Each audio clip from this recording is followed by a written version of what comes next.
Sejarah Kerajaan Bangkule Rajang.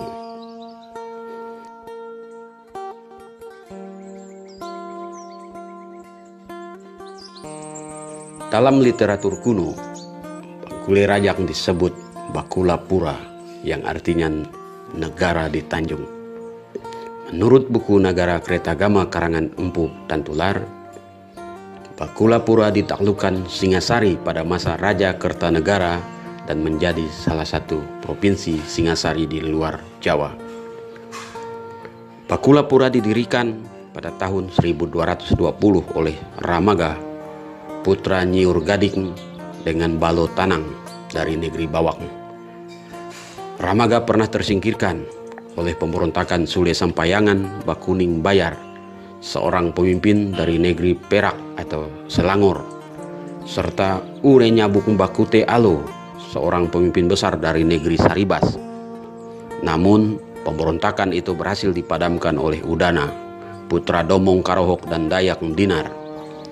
Atas jasanya itu, Udana kemudian diangkat sebagai panglima kerajaan oleh raja. Wafatnya Nek Ramaga pada tahun 1290, ia digantikan oleh putranya yang bernama Batang. Ramaga kemudian dibuatkan pantak oleh Nek Ragen atas pengajaran dari Bujak Nyado, sepupunya dari negeri Bawak. Batang kemudian menjadi raja baru dengan gelar Patih, sebagaimana raja-raja di Majapahit. Ia berkuasa pada tahun 1290 sampai 1340 Masehi. Pada masa pemerintahannya, Bangkule Rajang mengalami era kejayaan. Bahkan dalam lawatannya ke Thailand, Patih Gajah Mada dari Majapahit singgah ke istana Bangkule Rajang dan menemui raja ini di istananya. Patih Gajah Mada gemetaran ketika bertemu dengan raja yang kulit tubuhnya berbulu lebat berwarna merah ini, nyaris seperti seorang raksasa. Patih Gajah Mada kemudian meminta kesediaan Patih Batang sebagai sekutu Majapahit untuk membendung kekuatan kerajaan Mongol di Laut Cina Selatan dan Semenanjung Malaka. Oleh rakyat, raja kemudian digelari Patih Gumantar, yang artinya raja yang membuat orang gemetaran ketika bertemu dengan dirinya. Raja ini wafat pada tahun 1340 Masehi pada saat terjadinya pemberontakan Eko Ganggerek dan Manuk Sabung, putra Ure Nyabuk Bakute Alo. Pengganti Patih Gajah Gumantar adalah Janak, putra tertuanya. Pada masa pemerintahan Patih Janak, ia membangun 3 pusat pelatihan prajurit Bangkule Rajang, yakni di Bukit Ragu, Motot Tanggang, dan Garu. Namun raja ini tewas dalam sebuah peperangan di Pulau Jambu.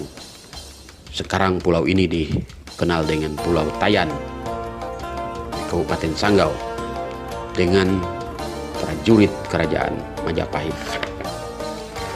Pengganti Patih Janak adalah Nyabak, adiknya sendiri.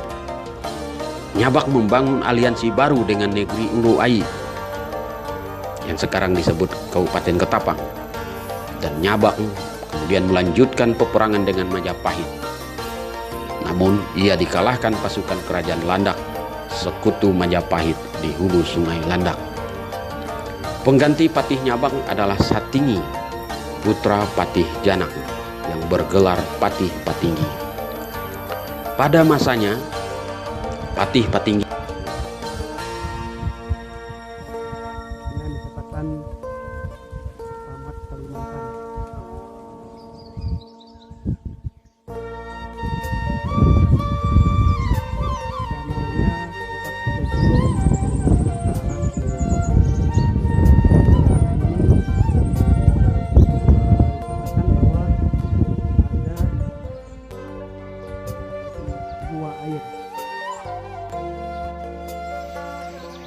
Ini istana Bangkule Rajang di satu tempat yang dikenal dengan nama Pinang Sakayu. Disinilah bekas istana kerajaan Bangkule Rajang yang terakhir pada masa Panembahan Inak Bapusat Nang Badarah Putih atau dikenal dengan Raja Singauk, memindahkan ibu kota kerajaan dari Gaung ke Bukit Kanak yang sekarang disebut Sebukit Rama di Mempawah. Karena ibu kota tak jauh dari muara sungai, kerajaan Demak menganggap Bangkule Rajang sebagai ancaman baru di Semenanjung Malaka. Demak kemudian mengirim ribuan prajuritnya dan berperang dengan Bangkule Rajang. Atas bantuan dari negeri Tumiang, negeri Ganteng Siok, dan negeri Kalampetarap, raja berperang dengan kerajaan Demak itu.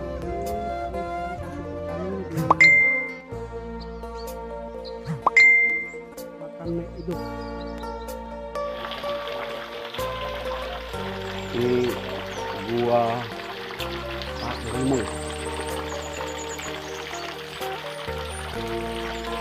Ini situasinya itu asli kerajaan Mempawah pada era Panembahan Enak Bapusat. Di tempat ini, kalau menurut ceritanya, Raja Panembahan menyimpan harta karun kerajaan. Tempat ini. Kesibukan raja menyebabkan pemerintahan dan rakyat tidak terurus. Rakyat berangsur-angsur lari dari wilayah kerajaan karena terjadi serangan pemburu kepala juga dari Saribas dan dari negeri Banyuke yang juga semakin masif dari arah hulu sungai. Raja yang bingung kemudian menarik pasukan dari lautan dan kemudian berperang dengan negeri Saribas dan negeri Banyuke di perhuluan. Pengganti Patih Janang adalah Rakang, putranya. Patih Rakang seorang raja yang lalim dan kejam dengan keluarga istana. Hal ini dipengaruhi oleh rasa malu raja atas keadaan anak-anaknya yang terlahir cacat, seperti Kudung, seorang bayi lelaki yang tidak memiliki kaki dan tangan serta gigi tunggal seperti gigi labi-labi. Kemudian Jamalang, seorang bayi lelaki yang tidak memiliki lubang anus, serta Rarakat, seorang bayi yang tidak memiliki mata, telinga, dan hidung. Raja kemudian lebih banyak menyepi di hutan dan bertapa dibanding mengurus kerajaan. Atas perintah Roh Santak Mantaari, seorang raja dari Bukit Bawak yang datang dalam alam mimpinya, Patih Rakang kemudian mengundurkan diri sebagai raja. Ia kemudian menenggelamkan dirinya bersama sang istri Nek Janyat atau yang dikenal dengan Nek Kuning di sebuah lubuk hulu sungai Malinsap. Pengunduran diri raja kemudian menyebabkan pucuk pimpinan kosong. Bide Bahana atau majelis kerajaan kemudian mengangkat putranya Kudung atau yang dikenal dengan Kudung sebagai raja baru. Raja Kudung menikah dengan Putri Banyu Mustari, seorang ratu buaya yang berhasil menyembuhkan dirinya dari cacat fisik sejak lahir itu. Dari pernikahannya dengan Putri Banyu Mustari lahirlah 3 anak, Kartamina, Karam.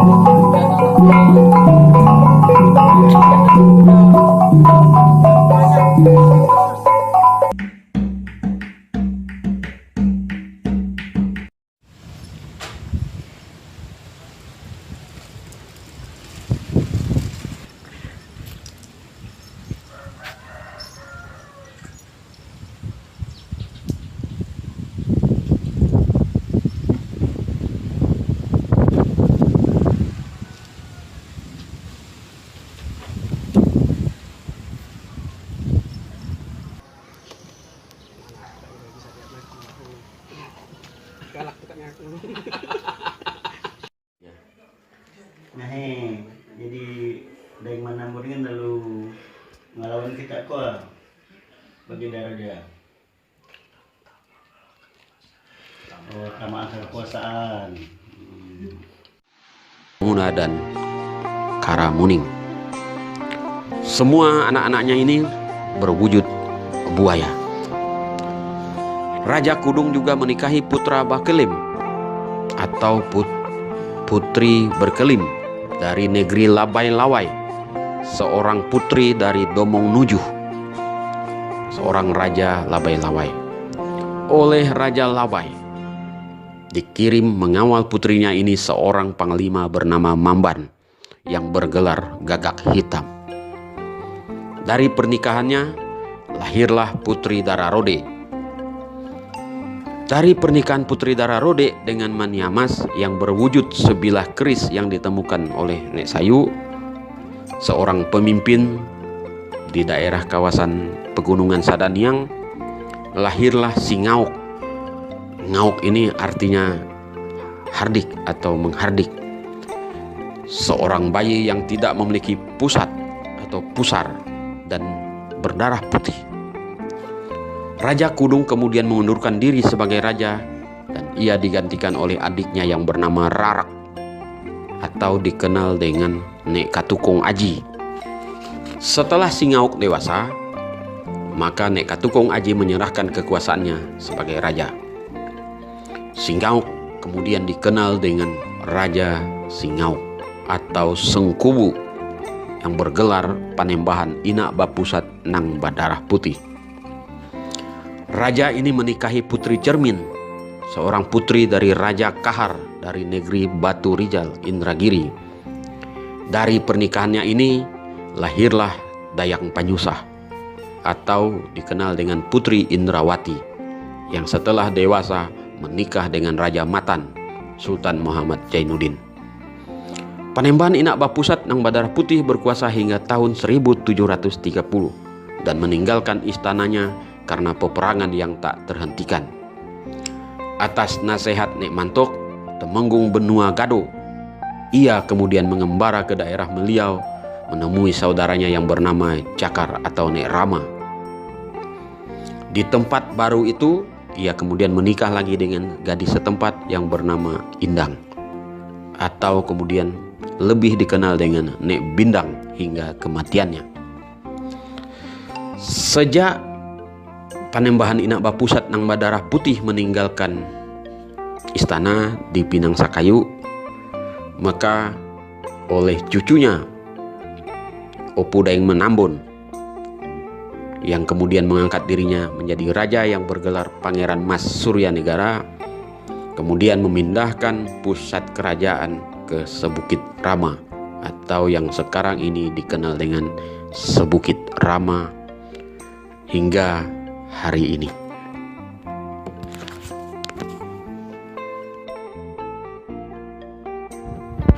Setelah melakukan berbagai ekspedisi di situs-situs bersejarah Kerajaan Bangkulai Rajak, Laskar Bangkulai Rajak, Laskar Patih Kumantar, Garda Borneo, dan Ikatan Pemuda Dayak Kuburaya kemudian membentuk tim penulis buku.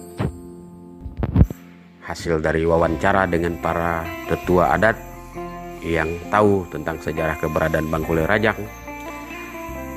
menganalisis buku-buku yang sudah diterbitkan oleh berbagai pihak yang terkait dengan sejarah Kerajaan Mempawah serta sumber-sumber penting lainnya di perpustakaan daerah Provinsi Kalimantan Barat. Tim kemudian berhasil dan di-launching tepat pada pelaksanaan Pekan Gawai Dayak ke-33 tahun 2018 pada 24 Mei 2018 di Pontianak. Terima kasih atas kesempatan malam hari ini yang sangat luar biasa. Adil Katalino, Bacuramin Kak Saruga Basengat Kak Jubata.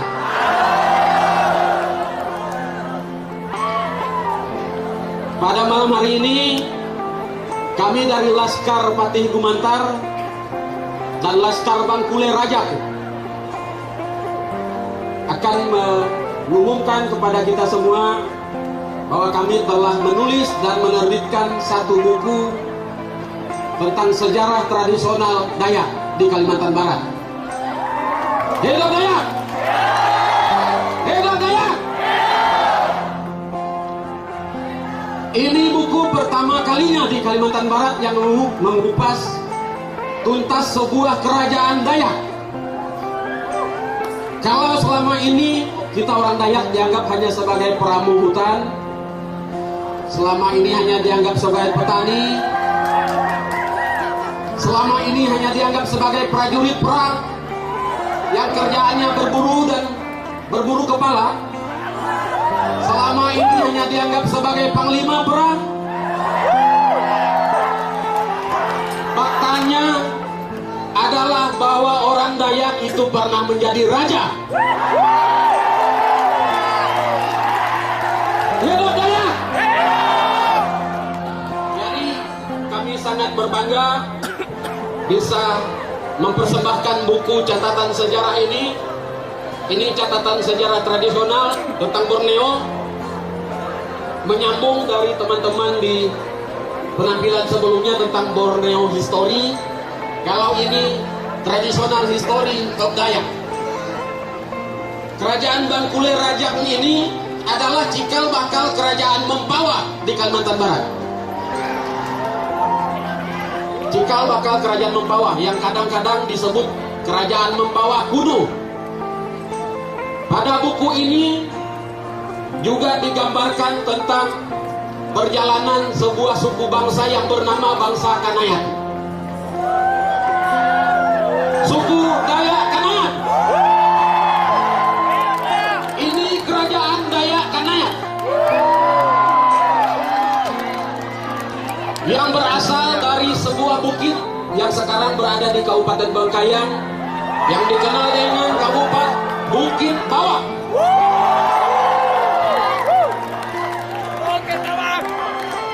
Semua situs raja-raja dan keluarganya, termasuk peninggalannya, termasuk pengaruhnya, ada di buku ini.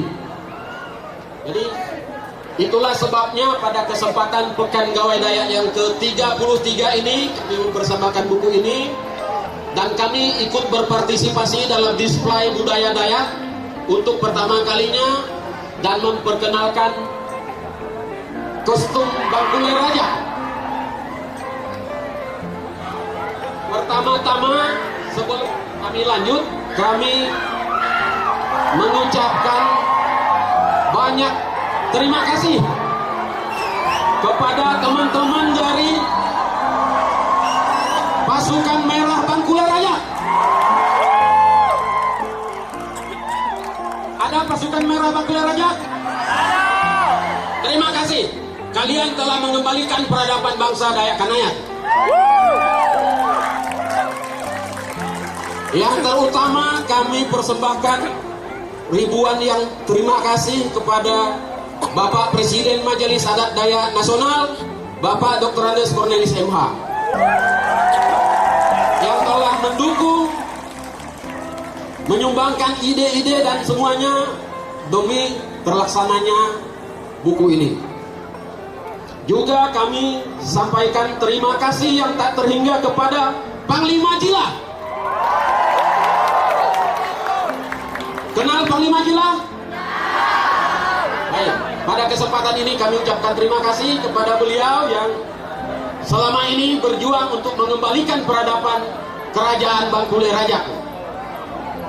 Terima kasih juga kami kepada teman-teman dari Tariu Borneo.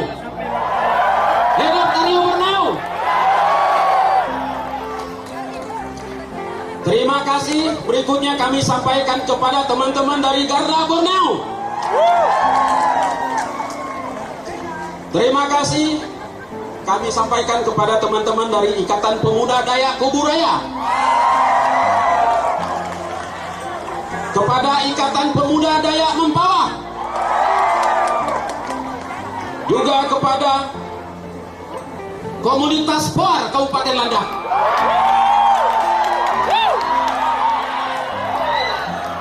Juga teman-teman dari Gerakan Aksi Nyata Kalimantan Barat.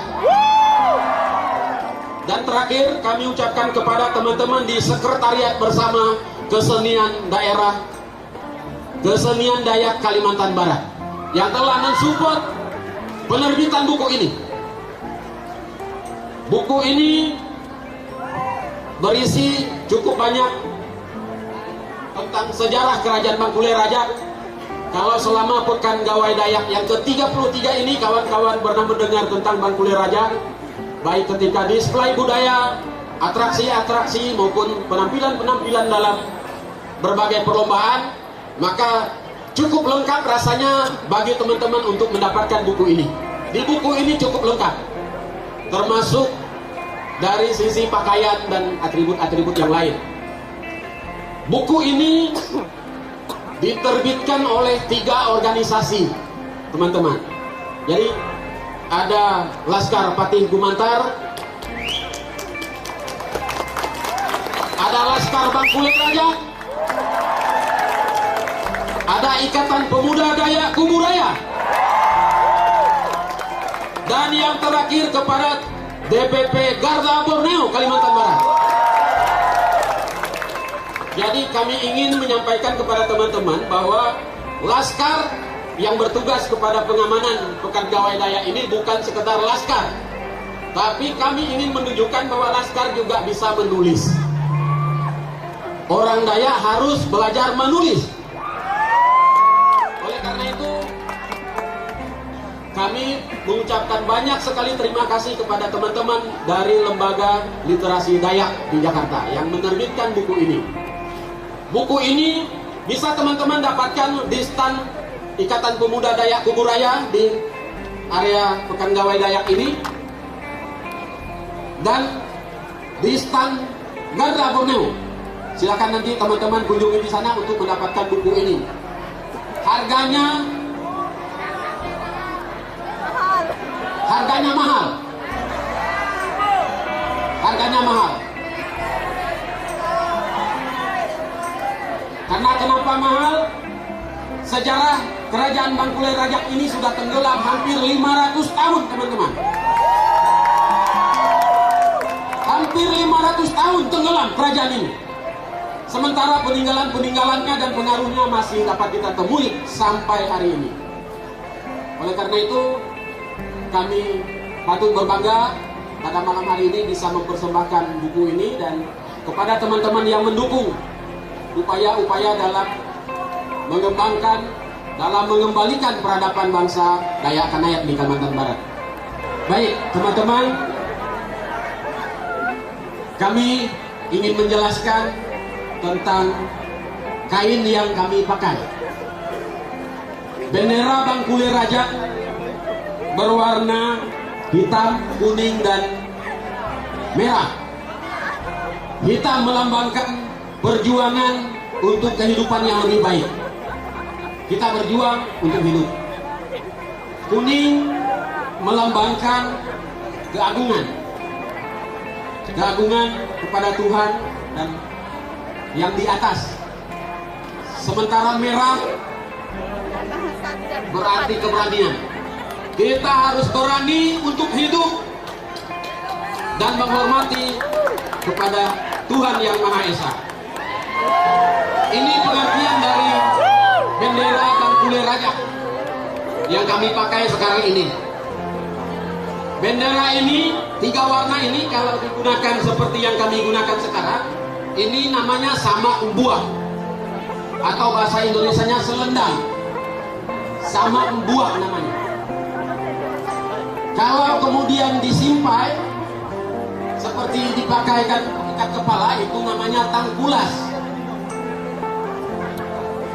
Nah, jadi ada pembagian-pembagian atribut seperti penggunaan kain merah misalnya untuk kegiatan apa, kain kuning untuk kegiatan apa, kain hitam untuk kegiatan apa. Jadi warna seperti warna kuning adalah bukan milik kelompok tertentu.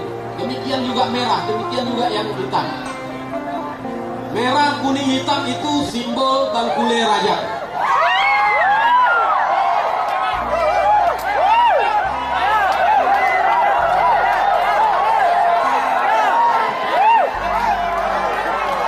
Yang dibagikan rekan kami ini adalah tangkulas.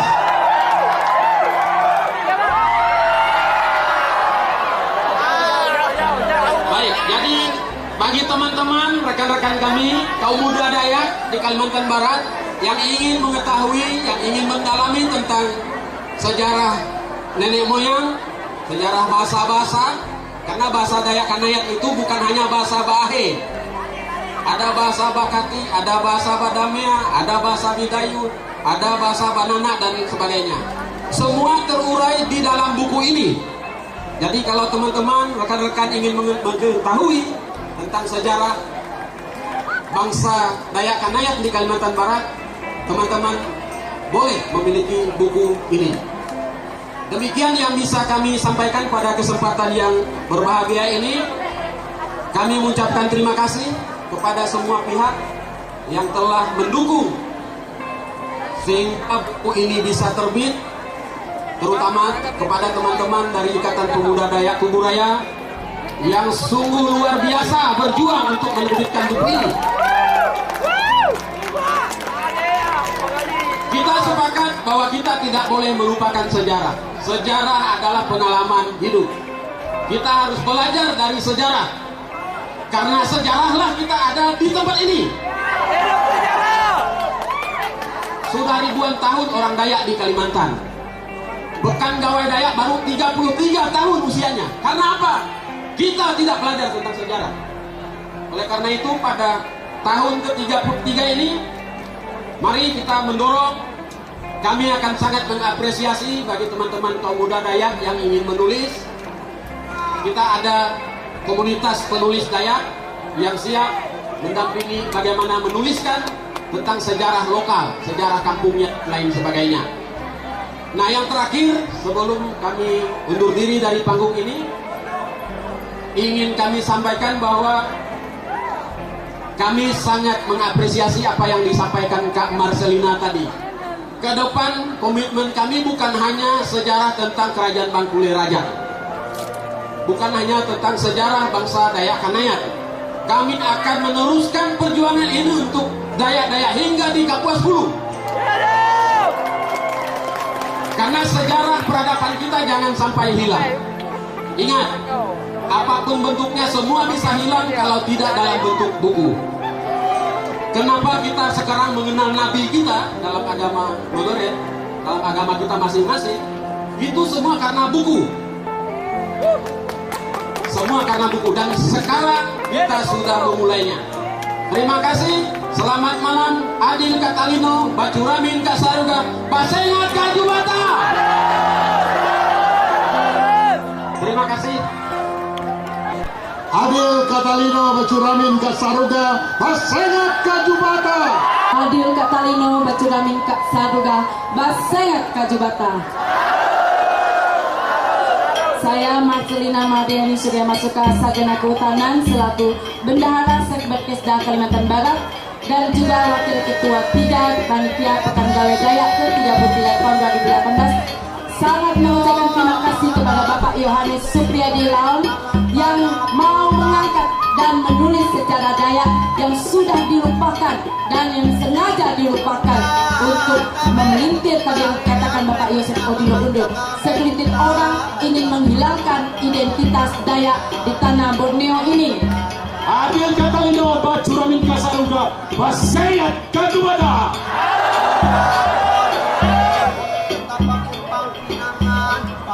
Saya perkenalkan nama, belum bisa memulai. Nama saya Rafi Undun, Ketua DPP Garda Borneo.